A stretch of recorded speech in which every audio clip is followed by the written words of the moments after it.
Alors, est-ce que vous êtes inquiet, pardonnez-moi, sur la montée forte de l'extrême droite, celle-ci représentée par Philippe Loiseau, avec le FN, ou est-ce que pour vous, c'est un coup dans l'eau?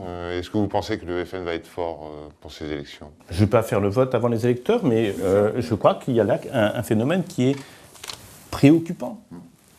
Je ne suis pas de ceux qui jettent l'anathème, etc., etc.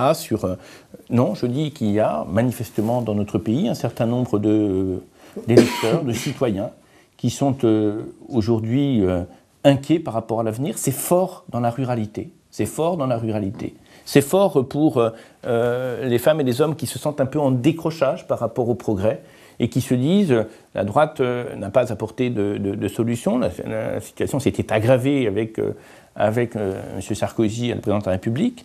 C'est aggravé aussi par François Hollande. La gauche tarde véritablement à trouver les réponses attendues et donc on va regarder ailleurs. Moi, je dis à ces femmes et à ces hommes, attention, deux choses. D'une part, il ne faut jamais transiger avec les valeurs, avec les principes de liberté, les principes de respect, les principes de démocratie, les principes républicains. Et deuxième chose, il s'agit d'une élection qui est une élection régionale, dite par rapport à vos préoccupations, qui sont celles de l'emploi, celles de la formation, celles de la solidarité, celles du soutien au pouvoir d'achat des familles, celles de l'aménagement du territoire. Regardez ce que nous faisons pour la ruralité. Il s'agit d'une élection régionale. Et bien par rapport à ces enjeux régionaux, regardez ce que nous avons porté dans les dernières années, dans ce mandat en particulier.